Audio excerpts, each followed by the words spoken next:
राधे राधे, हरे कृष्णा। कैसे हो आप सभी लोग? आशा करती हूँ आप सभी मंगल में होगे, स्वस्थ होगे, अच्छे होगे।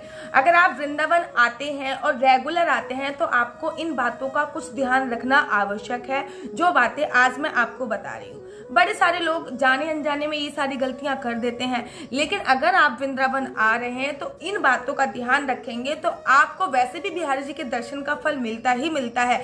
लेकिन अगर आप इन बातों का ध्यान रखेंगे तो मेरे को आशा नहीं, संपूर्ण उम्मीद है कि आपको श्री धाम वृंदावन की जो भक्ति है वो जरूर और जरूर मिलेगी। तो सबसे पहली बात, जब भी आप वृंदावन आए तो कोशिश कीजिए कि चप्पल धारण ही ना करें। केवल वॉशरूम जाते वक्त चप्पल पहनिए, बाकी चप्पल पहनने की जरूरत ही नहीं है। आप कहोगे दीदी क्यों? अगर आप रेगुलर वृंदावन में रह रहे हो, जैसे कि जो ब्रजवासी हो, तो ऐसी कोई आवश्यकता नहीं है। जैसे कि मेरा तो वृंदावन में घर है, भाई मैं कब तक चप्पल नहीं पहनूंगी, लेकिन फिर भी मैं कोशिश करती हूँ इफ इन केस अगर मैं परिक्रमा करने जा रही हूँ तो मैं नंगे पैर जाऊं, अगर मैं दर्शन करने जा रही हूँ तो मैं नंगे पैर जाऊं, अगर मैं परिक्रमा मार्ग पर चल रही हूँ तो मैं नंगे पैर चलूं। इतनी तो मैं अभी कोशिश करती हूँ, जबकि मैं वृंदावन में ही रहती हूँ। और आप यदा कदा आ रहे हो, महीने में एक बार आ रहे हो, साल में एक बार आ रहे हो, तो आपको तो ये 100% कोशिश करनी चाहिए कि वृंदावन में चप्पल पहने ही ना। चमड़े की, लकड़ी की कोई भी चप्पल आप श्रीधाम वृंदावन में पहने ही नहीं। क्यों? क्योंकि जो बाके बिहारी है, जो ठाकुर है, जो कन्हैया है, वो श्रीधाम वृंदावन में 7 साल तक रहे थे। 7 साल की उम्र तक उन्होंने अपने पैरों में चप्पल धारण नहीं करी थी। तो आप भी कोशिश कीजिए कि ब्रज भूमि वो है, यहाँ पे ब्रज रज पड़ी हुई है। अनेकों साधु संत वहां पे नित्य परिक्रमा करते हैं, अनेकों भक्त वहां पर आते हैं। यहाँ पर रहकर ठाकुर जी ने चप्पल नहीं पहनी। उनका भाव था कि न जाने कितने महान साधु संत ऋषि मुनि ब्रज की रज बन के आए हैं, ब्रज की धूल बन के आए हैं। मैं नहीं चाहता कि मैं चप्पल पहन के उनको कष्ट पहुंचाऊं। तो आपका भी ये भाव होना चाहिए कि अनेकों ऋषि मुनियों की भूमि है श्रीधाम वृंदावन, अनेकों ब्रज रज है यहाँ पर, तो हमें ऐसा नहीं करना, सर्वोत्तम रहेगा। नंबर दूसरी और बहुत इंपॉर्टेंट, मैंने बड़े सारे लोगों को देखा है श्रीधाम वृंदावन जाएंगे बिहार जी के मंदिर में या फिर राधा वल्लभ के मंदिर में, आंखें बंद करके ऐसे दर्शन करेंगे। तो महाराज आपको ये बात ध्यान करने वाली है कि आप दर्शन करने मात्र आए हो, दर्शन करने आए हो तो दर्शन नेत्र खोल के कीजिए। माना कि आप भाव विभोर हो जाते हो, आपकी आंखों से, नेत्रों से अश्क निकलने लगते हैं, आपकी आंख ऑटोमेटिकली बंद हो जाती है। लेकिन वो भी मैं बताऊंगी कब करना है ये सब कुछ। आंखें बंद करके प्रार्थना, अर्चना, वंदना, सीधा आप हार्ट टू हार्ट भगवान से कनेक्ट हो जाते हो। लेकिन सबसे पहले आंखें खोल कर बिहारी जी के दर्शन कीजिए। क्यों? क्योंकि हम कहते नहीं है अरे हम श्री राम वृंदावन जा रहे हैं। क्यों जा रहे हो? दर्शन करने जा रहे हैं। तो जब दर्शन करने जा रहे हैं महाराज, तो नेत्र बंद नहीं होने चाहिए। एक बार की बात है, मैं दर्शन करने के लिए गई, एक मैया मेरे बगल में खड़ी हुई थी, पता नहीं क्या मांग रही थी। अब जो भी उनका भाव हो, आंखें बंद करके कुछ बोली जा रही थी। मैंने उनके सिर पे हाथ रखा। मैं कहा मैया, कह रही हाँ। मैं कहा मैया दर्शन करने आई हो? कह रही हाँ। मैं कहा मैया कहाँ से आई हो? उन्होंने कहा राजस्थान से। मैं कहा मैया दर्शन करने आई हो तो दर्शन करो ना, नेत्रों को खोलो। अरे नेत्रों से नेत्र बिहारी जी से मिलाओ। कहते हैं बिहारी जी से, बाके बिहारी जी से, राधा रमन जी से, राधा वल्लभ जी से, दामोदर जी से, भगवान के स्वरूप से नेत्रों से नेत्र वही लोग नहीं मिला पाते जिनके नेत्रों में कोई पाप होता है, अर्थात जिन्होंने कभी ना कभी कोई पाप किया होता, उनको पता होता है कि हम भगवान से नजरें मिलाने लायक नहीं है। इसलिए भगवान की नजरों से नजरें मिलाओ। कहा भी जाता है नैनम मधुरम, भगवान के नैन बहुत ज्यादा मधुर है। तो भगवान के नेत्रों से नेत्र मिलाओ। उनके आभूषण देखो, उन्होंने क्या पोशाक धारण करी है वो देखो, उन्होंने हाथ में बांसुरी धारण करी है वो देखो। भगवान से बातें करो, कैसे हो, ठीक हो, अच्छे हो, भले चंगे हो।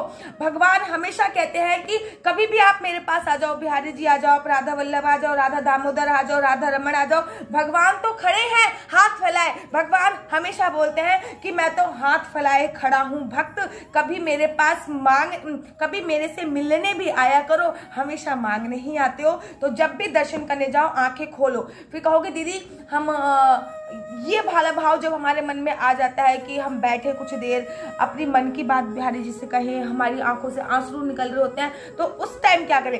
जब आपने दर्शन अच्छी तरीके से कर लिए तो अगर मंदिर परासर में जगह है तो मंदिर में कुछ देर बैठिए, नहीं तो मंदिर के बाहर अवश्य कुछ देर बैठिए और मंदिर के बाहर बैठने के बाद तब नेत्र बंद कीजिए। और अगर नेत्र बंद करते के साथ ही बिहारी जी की जो छवि आप अंदर देखकर आए हो महाराज, वही छवि दोबारा आपके चेहरे पर आ रही है, आपके मस्तक में घूम रही है, तो इसका मतलब आपने बिहारी जी के साक्षात बहुत अच्छे दर्शन करे।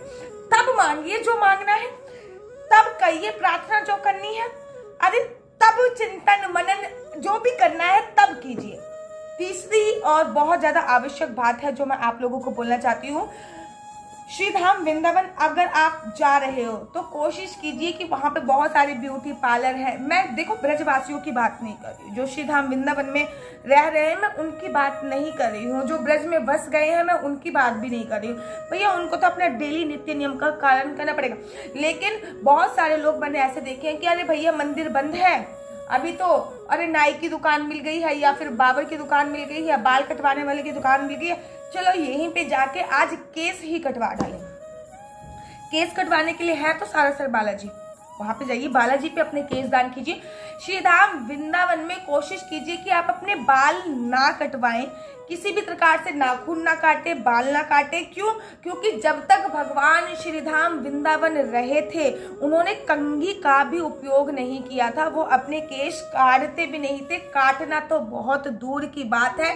तो आप श्री धाम वृंदावन में अगर 1 दिन के लिए, 2 दिन के लिए, 3 दिन के लिए जा रहे हो तो आपका ये परम कर्तव्य है कि आप श्री धाम वृंदावन में जाके अपने केश ना कटवाएं, इस बात का ध्यान रखना है। चौथी बात और जो बहुत ज्यादा जरूर बात है, कहा जाता है वृंदावन के वृक्ष का, अरे वृंदावन के वृक्ष का मरम न जाने कोई, डाल डाल पे पात पात पर राधे राधे होए, डाल डाल पर पात पात पर राधे राधे होए।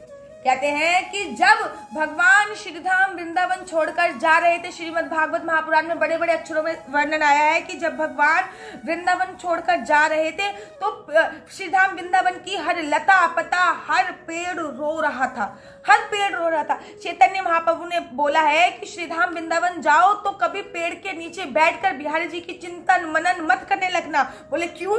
क्योंकि अगर आपने श्रीधाम वृंदावन के किसी भी पेड़ के नीचे बैठकर चिंतन मनन प्रारंभ कर दिया तो पेड़ अपनी दुख भरी दास्तान सुनाने चालू कर देंगे कि कैसे जब ठाकुर श्रीधाम वृंदावन को छोड़ के मथुरा जा रहे थे तो हर पेड़ लता पता कैसे रो रही थी। बड़े सारे लोगों को देखा है मैंने कि श्रीधाम वृंदावन में जाते हैं, परिक्रमा करते हैं तो पेड़ पत्ते, श्रीधाम वृंदावन में पेड़ पौधे बहुत ज्यादा लगे हुए हैं, लोग पेड़ पौधे तोड़ते हैं। ऐसा बिल्कुल भी नहीं करना चाहिए, ऐसा कदाचित भी नहीं करना चाहिए। पेड़ों के पत्ते पत्ते पर राधे राधे है वहां पे। अरे आपको तो श्रीधाम वृंदावन जान के पेड़ से आलिंगन करना चाहिए, पेड़ को गले लगाना चाहिए, पेड़ को स्पर्श करना चाहिए, ध्यान से पेड़ की ध्वनि सुननी चाहिए, क्योंकि वृंदावन के हर पेड़ से एक ही ध्वनि निकलती है, राधे राधे राधे राधे राधे राधे। वहां की लता पता पेड़ पौधे तोड़ने नहीं चाहिए। तो इस बात का आपको विशेष ध्यान रखना है। एक चीज और जो मैंने अभी आजकल की जो यंग जनरेशन है उनमें देखा है, भाई वो श्रीधाम वृंदावन जाएंगे और कहीं भी यथाकथा कहीं भी थूक देते हैं। ब्रज भूमि बोला जाता है उसको, ब्रज रज बोला जाता है उसको, ब्रज की भूमि है वो, ब्रज रानी है, रानियों की रानी, महारानी ब्रज रानी बोला जाता है। श्रीधाम वृंदावन में आप अपने घर में यदा कदा पूजा स्थल में कहीं थूक सकते हैं? नहीं ना। तो वृंदावन में परिक्रमा कर रहे हो, आप मंदिर जा रहे हो तो कृपया करके कहीं भी थूके मत। ये मेरा आपसे हाथ जोड़कर परम अनुरोध है। तो कैसी लगती है आपको मेरी वीडियो? अगर आपको मेरी वीडियो अच्छी लगती है तो आप अपना YouTube चैनल हरि बोल को लाइक शेयर सब्सक्राइब करना बिल्कुल भी मत भूलिए। तब तक के लिए मुझे दीजिए इजाजत। राधे राधे, हरे कृष्णा, हरि बोल।